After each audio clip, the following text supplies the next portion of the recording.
औज़ुबिल्लाहि मिनश्शैतानिर्रजीम बिस्मिल्लाहिर्रहमानिर्रहीम अस्सलामु अलैकुम वरहमतुल्लाहि वबरकातुहू। सूरह मरियम है मेरे सामने और सूरह मरियम की आयत नंबर 61 है, पारा नंबर 16 है और रुकू नंबर 7 है। आयत नंबर 58 और 59 में 58 में बुरे अमाल का और गलत अकीदे का ज़िक्र करते हुए अल्लाह तबारक व तआला ने फरमाया कि पैगम्बरों के बाद कुछ लोग आए और उन्होंने नमाज़ों को भुला दिया और अपनी नफसानी ख्वाहिशात के पीछे लग गए और फिर उनका अंजाम बुरा हुआ। और फिर दोबारा फरमाया कि लेकिन उनमें से भी बुरा अंजाम होने वालों में और बुरे अमाल करने वाले में, गलत अकीदे रखने वालों में से भी सज़ा या बुरा अंजाम उन लोगों को हुआ जो मरते दम तक उस गलत अकीदे पर और बुरी रवश पर कायम रहे। जिन्होंने मुकर्ररा वक्त से पहले तौबा कर ली और ईमान ले आए, उनके लिए अल्लाह तबारक व तआला ने बख्शिश का वादा फरमाया और उनके लिए जन्नत का वादा फरमाया और फरमाया कि ला युज़लमून शैया। और फिर पिछले अमाल उनके जो गलत अकीदे में रह के उन्होंने किए थे वो भी माफ़ हो जाएंगे और अगली ज़िंदगी में उनके साथ जुल्म नहीं किया जाएगा। और फिर ये अब देखना है कि अगली ज़िंदगी में अगर इंसान के रिज़ल्ट आ जाता है और वो पास हो गया और उसके साथ एक ज़रा ज़्यादती नहीं की गई तो फिर उसको इनाम क्या मिलेगा। ये अमूमन बात होती है देखने की। फरमाया कि जन्नात उनके लिए इनाम के तौर पे बागात दिए जाएंगे। बाग जन्नत में पीछे मैंने पिछली आयत में ज़िक्र किया कि जन्नत के भी दर्जात हैं और स्टेप बाय स्टेप हैं। वहाँ भी दर्जा ब दर्जा हर इंसान के अमाल के मुताबिक, हर एक के स्टेटस के मुताबिक ठिकाने और बस्तियाँ तामीर की गई हुई हैं। फरमाया कि आदन एक ख़ास बस्ती का नाम है जिसमें ख़ास लोग रहेंगे जन्नती, जैसे पैगम्बर और सिद्दीकीन, शुहदा, सालिहीन के कुछ लोग इनके भी। और अक्सर ये आदन जो है ये हाई लेवल के लोगों के लिए, स्टेटस के लिए, पैगम्बरों के लिए आदन बस्ती का नाम है। फरमाया कि जन्नातिन आदन और उनके लिए जन्नत में आदन में ठिकाना होगा। अब फिर अल्लती वाद अर्रहमान इबाद बिलगाइब, आदन वो है, जन्नत वो है जिसका ठिकाना अल्लाह तबारक व तआला ने गैब के तौर पे बंदों से किया, अपने बंदों से किया हुआ है। गैब के तौर पे अपने बंदों से वादा किया हुआ, क्या मतलब कि कोई चीज़ दिखाई नहीं कि ये तुम्हारी चीज़ है और उसका सिर्फ नाम लेके और उसको खूबियाँ बयान करके इंसान के तसव्वुर में उसको बैठा के और फिर उसका वादा कर दिया कि अगर अल्लाह तबारक व तआला के हुक्म पर अमल करोगे और अल्लाह तबारक व तआला के बताए हुए रास्ते और अकीदे को इख्तियार करोगे तो फिर ये तुम्हारा ठिकाना होगा। अभी तक जन्नत किसी ने देखा नहीं है और जन्नत का तसव्वुर भी महाल है। अगर किसी दुनिया की चीज़ से, बहुत ही खूबसूरत चीज़ से कंपेयर करते हुए हम जन्नत को कंपेयर करके किसी को एग्जांपल दे के समझाना चाहें तो मुमकिन नहीं है। जन्नत का अदना तरीन ठिकाना भी दुनिया की किसी चीज़ से मैच नहीं कर रहा है। और जहाँ अल्लाह तबारक व तआला ने आदन का जिक्र फरमाया, आदन जन्नत का आला तरीन ठिकाना है। वादर रहमान इबाद दहू बिलगाइब, अल्लाह तबारक व तआला ने अपने बंदों को दिखाए बगैर वादा कर दिया, जन्नत देखे बगैर जन्नतियों से वादा कर दिया। और जो लोग गैब पर ईमान लाते हैं और अपने अक़ीदे को दुरुस्त रखते हैं उसके लिए यकीनन अल्लाह तबारक व तआला ने बहुत कुछ तैयार कर रखा है। अल्लाह तबारक व तआला ने मोमिनों की सिफ़ात बयान करते हुए फरमाया कि मुत्तक़ी के वो गैब पर ईमान रखते हैं। गैब पर किस तरह ईमान रखते हैं? गैब पर इस तरह के अल्लाह तबारक व तआला को देखे बगैर ईमान लाते हैं अल्लाह तबारक व तआला पर, और क़यामत को देखे बगैर ईमान लाए क़यामत पर, और फिर जन्नत को देखे बगैर ईमान ले आए जन्नत पर। और फिर कुछ लोग जो कि उम्मत मुहम्मदिया में से हैं वो अपने नबी को भी देखे बगैर नबी को मान गए। वो लोग हुमुल मुत्तक़ीन, वो परहेज़गार हैं, हुमुल मुफ़लिहून, और वो कामयाब हैं। और कामयाबी की फिर मैं अर्ज़ करूँगी कि कामयाबी की हम कोई हिसाब नहीं रख सकते कि वो कामयाबी किस किस्म की कामयाबी अल्लाह तबारक व तआला ज़िक्र फरमा रहा है।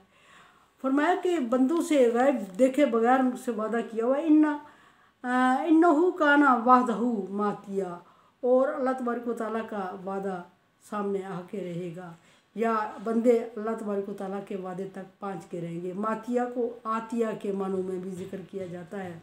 आतिया आएगा, मातिया जाए, मातिया पूरा हो के रहेगा और इंसान उस तक ज़रूर पहुँचेगा, या वो इंसान तक ज़रूर पहुँचेगा वो मुकाम। इस तरह की बात फरमाया कि अल्लाह तबारक व तआला अपने वादों के ख़िलाफ़ नहीं करता। जब जा अल्लाह तबारक व तआला ने, और इंसान जो मुसलमान है, जो अल्लाह तबारक व तआला पर यकीन रखता है और उसका कामिल यकीन है, वो देखे बगैर अल्लाह को, देखे बगैर क़यामत को, देखे बगैर आखिरत को, देखे बगैर पैगंबर को, देखे बगैर जन्नत और जहन्नम को मान रहा है अगर, तो फिर वो अल्लाह तबारक व तआला के वादों पर भी यकीन रखता है। और अल्लाह तबारक व तआला जगह जगह फरमा रहे हैं कि इन्नल्लाह ला युखलिफुल मियाद, अल्लाह अपने वादों के ख़िलाफ़ नहीं करता। जो उसने वादा किया हुआ वो बंदों को दे के रहेगा, और जिस तरह का अंजाम बंदों को समझाया हुआ है वो अंजाम उनका हो के रहेगा। और एक मोमिन और मुस्लिम के लिए तसव्वुर भी नहीं किया जा सकता कि वो अल्लाह तबारक व तआला के वादे के बारे में शक करे कि वादा पूरा नहीं होगा। ये किसी इंसान का वादा नहीं है। कोई बहुत बड़ा इंसान अगर हमसे वादा करता है और हमें सब हमारा ख्याल ये होता है कि आखिर अपने वादे का पास रखेगा, क्योंकि वो इतना बड़ा बंदा है, उसने वादा किया, और जो जिस चीज़ का उसने वादा किया है वो मानी नहीं रखती, उसके लिए बहुत छोटी चीज़ है, और इस छोटी सी चीज़ के लिए वो अपने वादे को तोड़ के अपनी साख को ख़राब नहीं करेगा। तो अगर हम किसी बड़े इंसान के लिए ये तसव्वुर, ये ख्याल रखते हैं, तो अल्लाह तबारक व तआला की ज़ात और उसके लिए तो ये दुनिया, ये जन्नत, ये जहन्नम ये मानी रखती है। दुनिया तो बिल्कुल मानी नहीं रखती, किसी अल्लाह तबारक व तआला ने फरमाया मोमिनों के लिए मानी नहीं रखती, लेकिन बाकी चीज़ें जन्नत और जहन्नम इंसान के लिए मानी रखते हैं। लेकिन अल्लाह तबारक व तआला के नज़दीक ये चीज़ें कुछ मानी नहीं रखती, क्योंकि अल्लाह तबारक व तआला कुन कह के इस सारी कायनात को तख्लीक फरमाने वाला, और उसके लिए कोई मेहनत और मशक्क़त नहीं, सो उसने अपने वादे को पूरा करना है, और वादे को पूरा करना है और करके रहेगा। और मोमिन बासियत मुस्लिम उम्मत मुहम्मदिया, पिछले नबियों के भी जो नबी के ताबे लोग गुज़रे हैं, वो तसव्वुर नहीं कर सकते कि अल्लाह तबारक व तआला वादे के ख़िलाफ़ करे, या अल्लाह तबारक व तआला के वादे के या शक शुबह हो कि क्या पता पूरा होता है या नहीं होता, क्या पता सही होता है या नहीं होता, क्या पता अल्लाह तबारक व तआला देते हैं या नहीं देते, वादा कर दिया। ऐसा तसव्वुर मोमिन के लिए उसके ईमान की कमज़ोरी है, मुस्लिम के लिए उसके ईमान की कमज़ोरी है। ऐसा सोचने वाला कामिल मोमिन नहीं हो सकता। फरमाया कि और वो ऐसी जगह है, और फिर जन्नत, और वो उनको मिल के रहेगी। और उसके बाद थोड़ा सा तारफ़ आगे जन्नत का फरमाया कि सबसे जो अहम बात फरमाई वो ये फरमाई कि ला यस्माऊन फ़ीहा लग़व, उसमें कोई बेमकसद बात नहीं होगी। ऐसी जगह है जहाँ कोई बात, बाकी चीज़ें तो दूर की बात है, कोई मारदार, कोई कत्ल गारत, कोई फितना फसाद तो दूर की बात है, कोई बेमकसद बात भी नहीं सुनेगा, उसमें बेमकसद बात नहीं करेगा।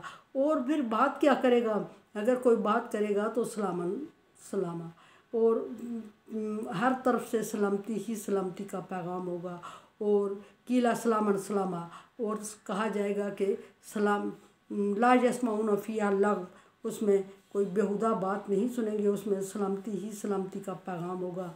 और ये एक आसूदगी की आसानी और खुशहाली की तरफ इशारा है, और तसल्ली की तरफ इशारा है कि कोई किसी ऐसी जगह हम बैठे हुए हों जहाँ अनवा अक़साम की नेमतें मौजूद हों, लेकिन इर्द गिर्द की जो आवाज़ें आ रही हों वो हमें नागवार गुज़र रही हों, और वो हमारे मेयार के मुताबिक, हमारी समझ के मुताबिक ना हो, या शोर शराबा हो रहा हो, तो फिर वो चीज़ जो नेमत हमारे पास होती है, जो अच्छाई, जो चीज़ें हमारे पास होती हैं, हम उनको एंजॉय नहीं कर सकते, बल्कि हमारा जहन हमेशा बटा रहता है उस शोर शराबे और उस लग़व और बेहुदा बातों में कि, और उससे छुटकारा चाहते हैं। तो अल्लाह तबारक व तआला ने इंतहाई आसूदगी के तरफ, यानी कि हर दर्जे की आसूदगी होगी वहाँ, खाने पीने की आसूदगी से लेके अल्लाह तबारक व तआला ने फरमाया कि वहाँ सुनने तक भी बुरी बात, जिसको कहते हैं ना कि अमूमन इंसान कहता है कि बुरी बात सुनने को नहीं मिलेगी वहाँ, और कोई दुनियावी और बुरी नहीं, बेमकसद बात भी नहीं की जाएगी और ना सुनाई देगी, और सलामती ही सलामती होगी। और ये जो चीज़ें सलामती ही सलामती होगी और बुरी बात सुनने को नहीं मिलेगी, इंसान की इंतहाई आसूदगी और खुशहाली की तरफ और मुतमईन ज़िंदगी की तरफ इशारा है। اور یہ بھی مطمئن زندگی بھی پھر اللہ تبارک و تعالیٰ نے وہ کہ جو ہمیشہ کے لیے ہے. کسی کو اسٹیٹس چھن جانے کا ڈر ہوتا ہے، کسی کو آسودگی اور آسائش چھن جانے کا ڈر ہوتا ہے، کسی کو کوئی مقام کوئی عزت چھن جانے کا ڈر ہوتا ہے، لیکن اللہ تبارک و تعالیٰ کے ہاں جو چیز بھی ملے گی وہ ہمیشہ کے لیے ملے گی. ہاں ایک بات ضرور ہے کہ جو مسلم اور مومن گناہ گار ہوتے ہیں اور ان کو ہوتے وہ مومن ہیں ہوتے وہ مسلم ہیں گناہ گار ہیں، کسی وجہ سے کسی گناہ کی پکڑ میں آ جاتے ہیں، ان کے لیے تبدیلی ہوگی. اور وہ تبدیلی یہ ہوگی کہ اپنے کیے کی سزا پانے تک وہ سزا میں رہیں گے، جہنم میں رہیں گے یا جس سزا میں، اور وہ سزا پوری ہونے کے بعد ان کی زندگی میں تبدیلی یہ آئے گی کہ ان کو جنت میں داخل کر دیا جائے گا. ادروائز کسی کو کسی جگہ سے چھیننے کا ڈر نہیں ہوگا. اور پھر فرمایا کہ لہم رزقہم فیہا، اور وہاں ان کو رزق دیا جائے گا بکرا وعشیہ، صبح و شام. صبح شام کا تصور وہاں نہیں ہوگا، رات کا تصور نہیں ہے. صبح شام اللہ تعالیٰ نے اگزامپل ذکر کر دیا کہ عموماً انسان 2 ٹائم کا کھانا کھاتا ہے، اور 2 ٹائم کے کھانے کے لیے انسان کو انتہائی ذلیل و خوار ہونا پڑتا ہے، اور 2 وقت کی روٹی حاصل کرنے کے لیے. تو اللہ تبارک و تعالیٰ نے ان کو وہاں 2 وقت کی روٹی بغیر مشقت کے. دوسری جگہ فرمایا اللہ تبارک و تعالیٰ نے کہ وہاں عزت سے کھانا ملے گا، عزت سے رزق دیا جائے گا ان کو، اور بے حساب دیا جائے گا. عزت سے رزق کا مطلب یہ ہے کہ محنت اور مشقت نہیں کرنا پڑے گی، اور اس رزق کو حاصل کرنے کے لیے اسے طرح طرح کے جتن نہیں کرنا پڑیں گے، بلکہ بنا بنایا. اور صبح شام کا تصور اللہ تبارک و تعالیٰ نے اس لیے ذکر کیا یہاں کہ انسان دنیا میں صبح و شام کھانے کا عادی ہوتا ہے، اور وہ اس طرح کھا کے مطمئن ہوتا ہے 2 ٹائم کا کھانا. تو اللہ تبارک و تعالیٰ نے ذکر کر دیا. ادروائز جنت کی تعریف کرتے ہوئے اللہ تبارک و تعالیٰ نے فرمایا کہ جنت میں انسان کی جب اشتہا ہوگی، جب وہ چاہے گا، اس کو لانا کھانا منگوانا نہیں پڑے گا. پکوانا تو دور کی بات ہے، منگوانا نہیں پڑے گا. وہ صرف سوچے گا، اور جس چیز کے بارے میں سوچے گا وہ خود چل کر اس تک پہنچ جائے گی، اور اس کو کھانا پکوانے کی تو بات ہی نہیں ہے، منگوانے اور اٹھا کے لانے کی دیر بھی نہیں ہوگی، اور زحمت بھی نہیں کرنا پڑے گی. لیکن اس کے باوجود وہاں آپ خورے لیے ہوئے نوجوان سروس ان کے پاس کھڑی رہے گی. حالانکہ شہد کی اشتہا ہے، شہد کی نہر چل کے انسان کے منہ تک آ جائے گی. دودھ کی اشتہا ہے، دودھ کی نہر چل کے آ جائے گی انسان کے منہ تک. اور شراب کی اشتہا ہے، شراب طہور، اور شراب کی نہر انسان میں خود ٹپکائے گی. فروٹ کی اشتہا ہے، فروٹ کا خوشے اڑ کے خود انسان کے منہ تک گرنے لگیں گے، جتنی اس کی ضرورت ہوگی اتنے. لیکن پھر بھی اسٹیٹس کے لیے اللہ تبارک و تعالیٰ نے فرمایا کہ خوبصورت اور مخلدون، خوبصورت اور نوجوان لڑکے ہمیشہ ان کی خدمت کے لیے حاضر ہوں گے. حاضر ہونے کا مطلب یہ کہ کھڑے ہی رہیں گے، وہاں چلے نہیں جائیں گے کہ ان کو آواز دینا پڑے، وہاں کھڑے رہیں گے، اور وہ فرشتوں کی صورت میں ہوں گے. میرے چینل کو دیکھیں سمجھے اور صدقہ جاریہ میں میرا ساتھ دیں. تعاون علی البر والتقوی، نیکی اور اچھائی کے کاموں میں ایک دوسرے سے تعاون کریں. اگر آپ سمجھتے ہیں کہ یہ کام تعاون کے قابل ہے تو تعاون کریں، ادروائز میں آپ کی رائے کی منتظر ہوں. اللہ حافظ.